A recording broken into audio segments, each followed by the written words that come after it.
Welcome everybody to the SHSAT 2025 Digital Talk. I'm going to give you a brief rundown of what is going to change and what's not going to change. The digital SAT. What is it? How best to prepare? Presented by me, Stuart Servitar. The first thing we're going to do is remain calm. If you know my books, you know your students' books. That means in situations like these, don't panic, especially because it's not really going to be a big deal. Not yet, anyway.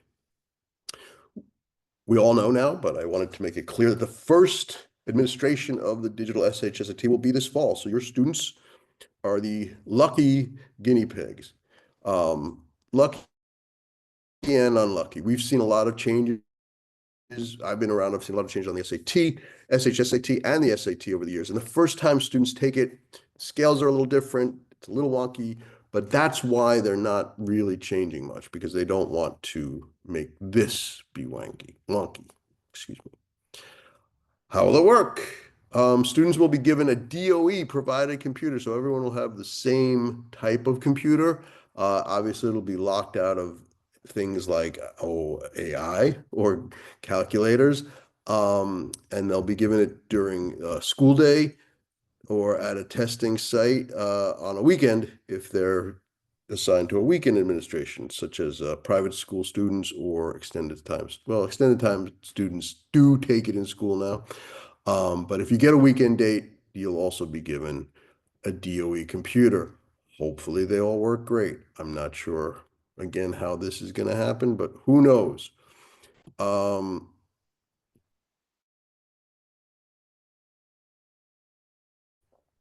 oh my God, how different will it be? Actually, quite the same. One, content and rigor, same. So that means it'll be just as difficult and the topics will be the same. Same number of questions per section. There will now be called items, just to make the computer lords at Pearson happy.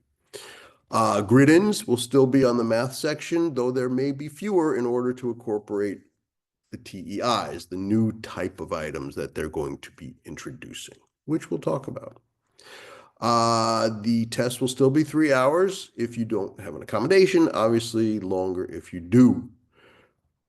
You'll also still be able to jump around. Your student can start with the math or the English, start with the English, go to the math, go back to the English if they really want to confuse themselves. So all those things are pertinent. So our test plans will remain the same. In other words, the way your test students shape their plan to approach the test will remain the same.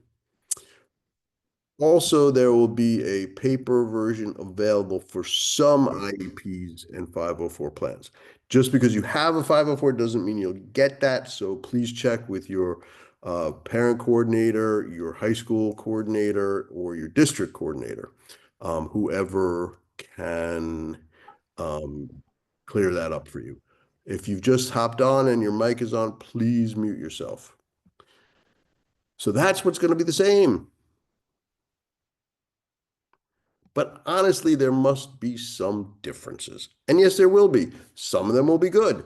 When your test student will take the test, they'll be able to cross out answer choices digitally. So little X's by the answer choices they don't want and strike throughs. They'll be able to take notes. Not sure how that's going to work. They'll be able to bookmark questions, meaning they'll be able to note it and then go back so they know to go back to it. They'll also be able to zoom in and highlight text as you would any text on a digital platform. Additionally, for English language learners, you'll be able to access glossaries in their language for certain words, which would be nice for most of our students. These words will be underlined, so it won't be all words, but you will be able to actually look up words. Kind of cool, DOE. And what are these TEI questions? They are technically enhanced items. And if your kids have ever played on the iPad, little learning games where you drag and drop answers, or you pick more than one answer, or you type in a number, that's the kind of thing that's going to be introduced. Why? I don't know. but I guess it gives a variety of ways of answering questions. They're not locked into typical multiple choices. Um, so there you go. And they'll be able to choose more than one item. They'll be able to fill in blanks. So yes, it does free the student or free the test maker from digital kinds, locked in multiple choice answers, and presumably give them a more well-rounded test experience. We at IBIT Prep always advise students to ignore multiple choices till they found their own answers, so we're going to be okay. But the important thing about these TIE is there's going to be very few of them come the fall, and they are probably not going to count. I can't predict, but that's my guess. For each section in the regular SHSAT, the legacy now SHSAT, there are 7 field questions per section. So I'm guessing, given that this is the first administration of the test and they don't know how these questions will work, they probably are not going to count. But again, we do everything as if it counts. But just in case your student has discomfort or gets nervous or doesn't able to handle it, which I really doubt, they can relax, remain calm, because it probably won't count.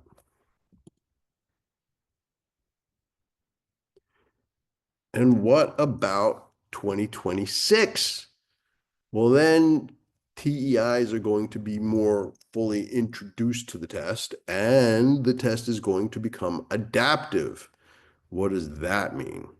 Good question. And again, if you're taking in 2025 and you get the high school you want, you'll never have to worry about this again. But if you have siblings, uh, other children, you're going to be facing this kind of test, and we're all going to be facing this type of test. So it's good to know, but this is not for 2025. This is just for 2026.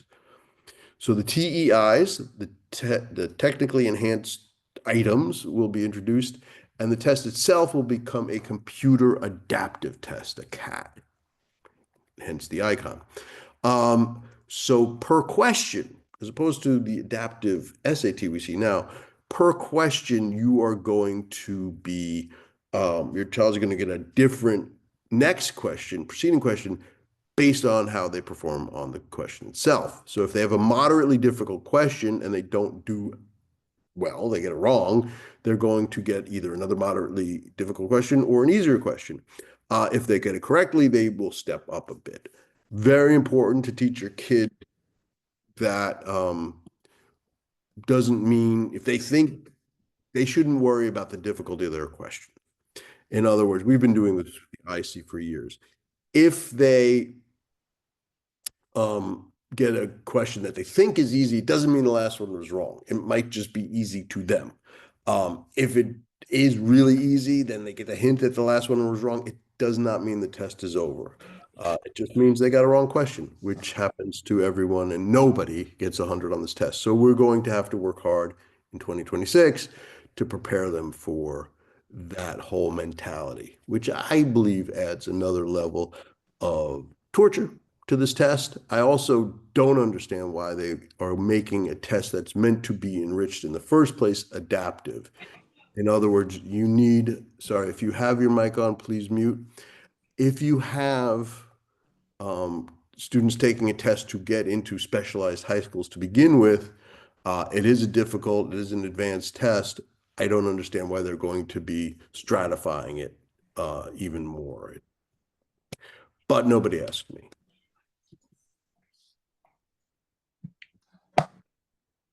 Question then is, how do you prepare?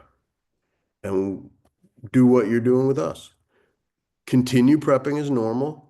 The content is the same. Timing is the same. So all that will remain the same. And that's what your students really need to get used to. Doing it on a computer is not, a major change for students in 2025.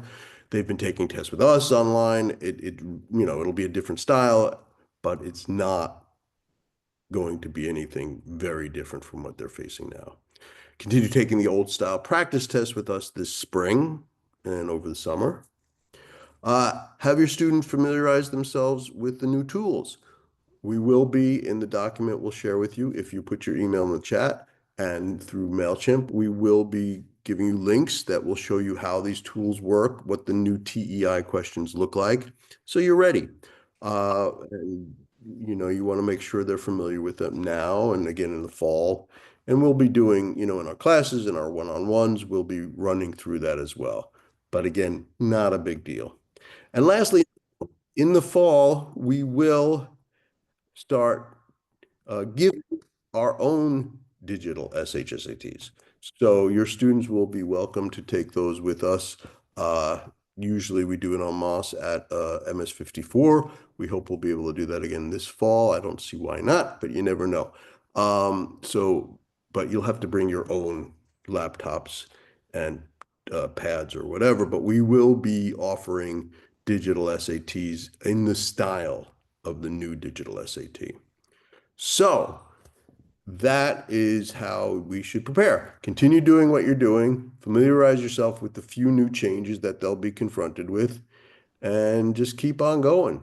Keep on going. The most important thing, learn the content, learn how to take tests. And of course, as always, remain calm. And that's it. It's a short talk because there's not a lot to it. Again, please, ooh, that's strange. Please put your email and any questions in the chat. We'll send you the info sheet for this presentation. Uh, and our info sheet will include all relevant links. And now, if you have any questions, I'm going to look at the chat and see what they are.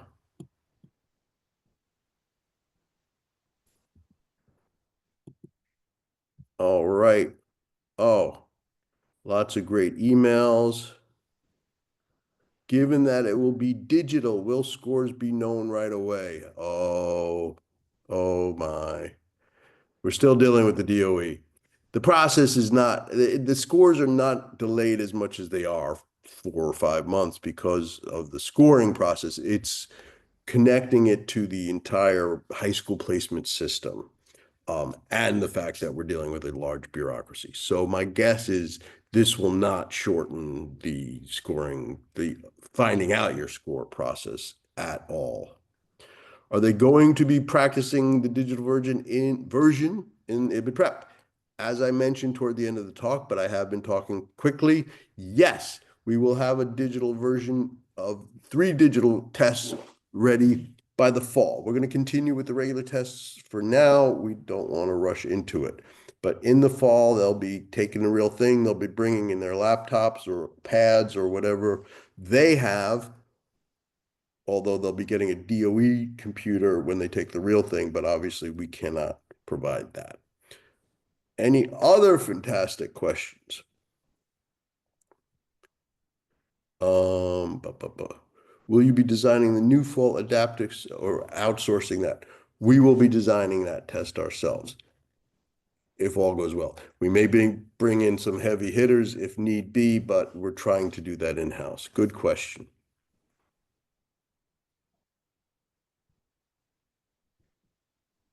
So that will include the TEI questions. Yes, we'll hopefully be able to recreate a few TEI questions and sprinkle them in our digital exams. Yes.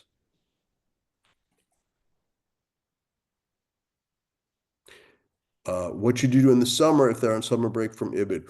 We always provide students with our summer binder and additional works. We're actually in the process also of updating our summer binder. And we'll be providing instructions at the end of classes or if you stop tutoring. We're also offering summer discounts for one-on-one tutoring to keep your kids going in the summer. If they're around for any part of the summer, you'll be seeing emails about that. We also always, if you're in a class, offer additional discounts on one-on-one packages if you want to supplement your classes. So those are 3 great options for the summer. Two great options, one-on-one, or self-study through our binder and any, what additional work we prescribe for the summer. Any idea what, if any, accommodations will be made if there are DOE computer issues? Oh, gosh. Well, given that they're in school, I imagine that a lot of pressure will be on the administrations to run around and deal with these technical issues. I cannot begin to imagine the difficulties that will be encountered. So we will counsel our students to remain abundantly calm, because if there are any problems, it's on them.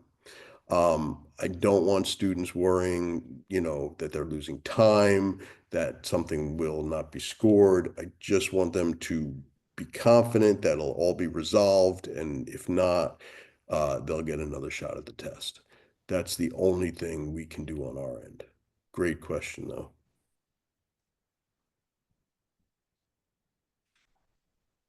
Sleep around the sick, son of. All right, Ellie, that was lovely, but put it in writing. If we are not currently in a New York City school, will we be given a weekend date? You need to reach out, and yes, normally non-New York, you need to reach out to your district family coordinator to figure that out. I think I've given you that information, but yes, normally students who are not in a school get a weekend date. So that's usually a little after the normal date. And we don't know what the normal date is because they like to surprise us with us. They used to tell us that in June, now it's in September, just to add to the excitement. They have been moving incrementally back to the usual date that got bumped out since COVID. So we're guessing it'll be at the end of October. Another great question from Perva. You're rocking it tonight. Usually work with private school kids. Yes, they are also get weekend accommodations at a testing center, which is it was how it used to be for all students, that they would take it on a weekend, usually at Stuyvesant itself.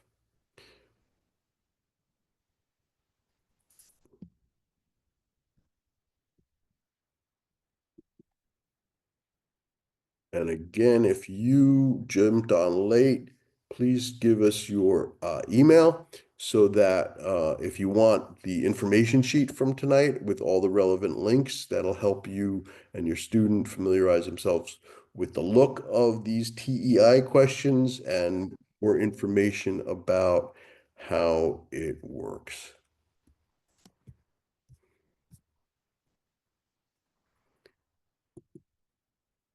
Well, this has been fantastically brief. I am very happy to chat some more.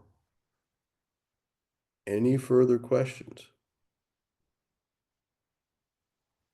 Did you like the graphics? All right.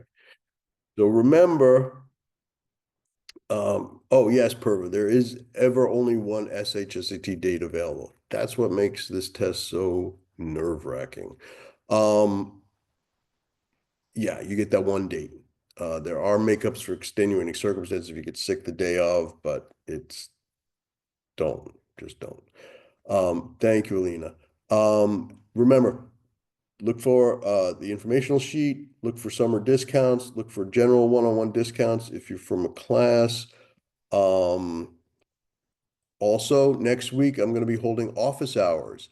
If anyone wants to hop on a Zoom like this, we will be meeting from 12 to 4. We have slots in our Calendly set aside to discuss your student, their progress, plans for the summer, how to, keep improving through the fall. So look for that email as well. Hop on my Calendly, and hopefully we'll see you next Wednesday as well. Thank you all for taking time out of your evenings, and always feel free to email me with any follow-up questions.